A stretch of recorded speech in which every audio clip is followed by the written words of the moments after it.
اس حدیث کے راویوں میں 3 جلیل القدر امام ہیں۔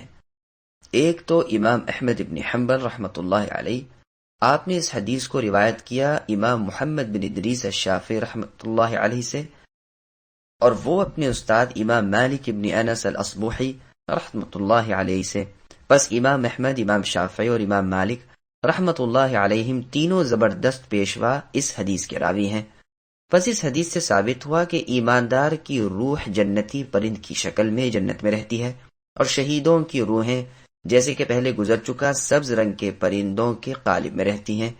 یہ روحیں مثل ستاروں کے ہیں، جو عام مؤمنین کی روحوں کو یہ مرتبہ حاصل نہیں، یہ اپنے طور پر آپ ہی اڑتی ہیں۔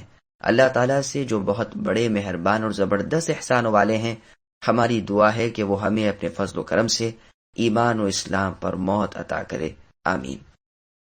پھر آگے اللہ نے فرمایا کہ یہ شہید جن جن نعمتوں اور آسائشوں میں ہیں، ان سے بے حد مسرور اور بہت ہی خوش ہیں، اور انہیں یہ بھی خوشی اور راحت ہے کہ ان کے بھائی بند جو ان کے بعد اللہ کی راہ میں شہید ہوں گے اور ان کے پاس آئیں گے، انہیں آئندہ کا کچھ خوف نہ ہوگا، اور اپنے پیچھے چھوڑی ہوئی چیزوں پر انہیں حسرت بھی نہ ہوگی۔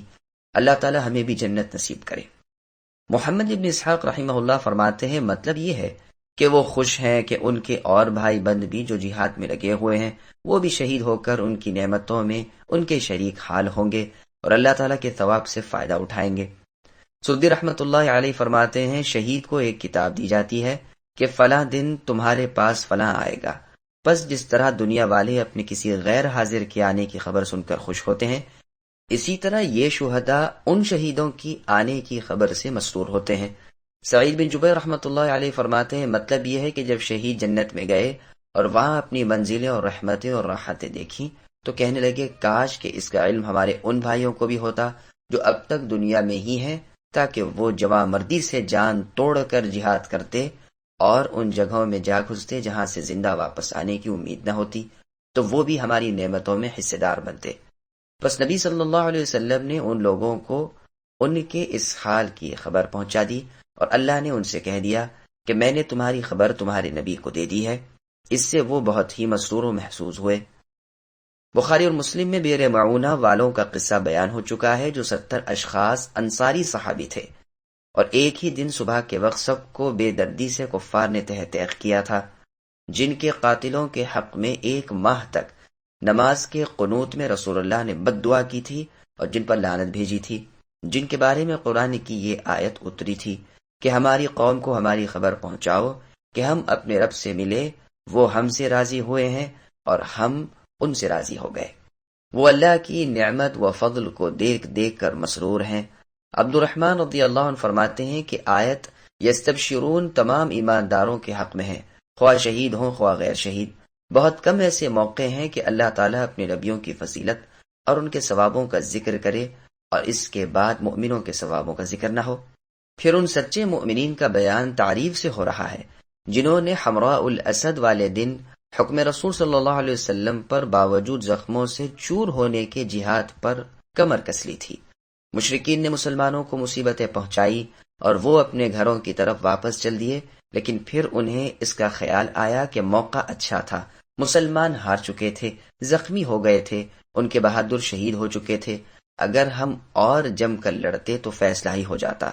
نبی صلی اللہ علیہ وسلم ان کا یہ ارادہ معلوم کر کے مسلمانوں کو تیار کرنے لگے کہ میرے ساتھ چلو، ہم ان مشرکین کے پیچھے جائیں تاکہ ان پر رعب طاری ہو اور یہ جان لے کہ مسلمان ابھی ناطاقت نہیں ہوئے۔ احد میں جو لوگ موجود تھے صرف انہی کو ساتھ چلنے کا حکم ملا، خاص صرف جابر بن عبداللہ رضی اللہ عنہ کو ان کے علاوہ بھی ساتھ لیا۔ اس آواز پر بھی مسلمانوں نے لبیک کہی، باوجود یہ کہ زخموں میں چور اور خون میں شرابور تھے، لیکن اللہ تعالیٰ اور اللہ کے رسول صلی اللہ علیہ وسلم کی اطاعت کے لیے کمر بستہ ہو گئے۔ احد کی لڑائی 15 شوال بروز ہفتہ ہوئی تھی۔ 16ویں تاریخ بروز اتوار منادی رسول صلی اللہ علیہ وسلم نے ندا دی کہ لوگوں، دشمن کی طلب میں چلو اور وہیں لوگ چلیں جو کل میدان میں تھے۔ اس آواز پر جابر رضی اللہ عنہ حاضر ہوئے اور عرض کرنے لگے، اللہ کے رسول، کل کی لڑائی میں نہ تھا، اس لیے کہ میرے والد عبداللہ رضی اللہ عنہ نے مجھ سے کہا کہ بیٹے تمہارے ساتھ یہ چھوٹی چھوٹی بہنیں ہیں، اسے تو نہ میں پسند کروں نہ تو کہ انہیں یہاں تنہا چھوڑ کر میں اور تم دونوں ہی چل دیں، ایک جائے گا اور ایک یہاں رہے گا۔ مجھ سے یہ نہیں ہو سکتا کہ رسول اللہ کے ہم رکاب تم جاؤ اور میں بیٹھا رہوں، اس لیے میری خوشی ہے کہ تم اپنی بہنوں کے پاس رہو اور میں جاتا ہوں۔ اس وجہ سے میں وہاں رہا اور میرے والد آپ کے ساتھ آئے۔ اب میری عین تمنا ہے کہ آج مجھے اجازت دیجیے کہ میں آپ کے ساتھ چلوں۔ چنانچہ رسول اللہ نے اجازت دی۔ صحیح بخاری شریف میں ہے کہ عائشہ صدیقہ رضی اللہ عنہا نے عروہ رحمہ اللہ سے کہا، اے بھانجے، تمہارے دونوں صدیق رضی اللہ عنہ جبکہ رسول اللہ صلی اللہ علیہ وسلم کو احد کی جنگ میں نقصان پہنچا اور مشرکین آگے چلے تو رسول اللہ کو خیال ہوا کہ کہیں یہ پھر واپس نہ لوٹیں، لہٰذا آپ نے فرمایا کوئی ہے جو ان کے پیچھے جائے۔ اس پر 70 شخص اس کام کے لیے مستعد یعنی تیار ہو گئے، جن میں ایک تمہارے نانا ابو بکر صدیق رضی اللہ عنہ تھے، دوسرے تمہارے والد زبیر ابن العوام رضی اللہ عنہ تھے۔ ایمان کی زیادتی اور کمی کا ثبوت۔ بعض لوگوں نے یہ بھی کہا ہے کہ یہ آیت بدر کے بارے میں نازل ہوئی ہے، لیکن صحیح تر یہی ہے کہ حمراء الاسد کے بارے میں یہ آیت نازل ہوئی۔ مطلب یہ ہے کہ اللہ تعالیٰ کے دشمنوں نے ان کو پشمردہ کرنے کے لیے دشمنوں کے ساز و سامان اور ان کی کثرت و بہتات سے ڈرایا، لیکن وہ صبر کے پہاڑ ثابت ہوئے۔ ان کے غیر متزلزل یقین میں کچھ فرق نہ آیا، بلکہ وہ توکل میں اور بڑھ گئے اور اللہ کی طرف نظریں کر کے اللہ سے امداد طلب کی۔ صحیح بخاری شریف میں عبداللہ بن عباس رضی اللہ عنہما سے مروی ہے کہ حسبنا اللہ و نعم الوکیل ابراہیم علیہ السلام نے آگ میں پڑتے وقت پڑھا تھا، اور محمد صلی اللہ علیہ وسلم نے اس وقت جبکہ کافروں کی ٹڈی دل لشکر سے لوگوں نے آپ کو خوفزدہ کرنا چاہا۔ تعجب کی بات یہ ہے کہ امام حاکم نے اس روایت کو وارد کر کے فرمایا ہے کہ یہ بخاری اور مسلم میں نہیں۔ بخاری کی ایک اور روایت میں یہ بھی ہے کہ یہ آخری کلمہ تھا جو خلیل اللہ ابراہیم علیہ السلام کی زبان سے آگ میں پڑتے وقت نکلا تھا۔